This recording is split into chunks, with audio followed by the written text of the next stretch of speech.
মা বলছে আমার ছেলেটা খুবই খারাপ। বউয়ের কথা শুনে ওই একই মা বলছে যে মেয়ের জামাইটাও ভালো না, মেয়ের একটা কথাও শোনে না।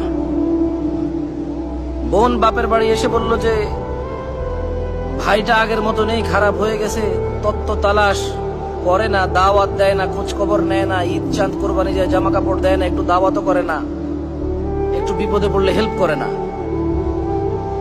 আবার ওই বোনটাই বলে আরে জানিস তোর দুলাভাইটা খুবই খারাপ, কাম কাজ করে করবি কি আর, বোনের দাওয়াত দে, বাগিনারে দাওয়াত দে, আজকে বোনের এটো হয়েছে, ভাইয়ের ওটো হয়েছে, সারাদিন তো বোন ভাই করে করে তার জীবন শেষ করে দিল। ভালো পড়েনি জামাইটা, মানে ভালো পড়েনি। অবাক অবাক করা চরিত্র না? মা তার ছেলের জন্য যে চরিত্রকে অপছন্দ করে, ঘৃণা করে,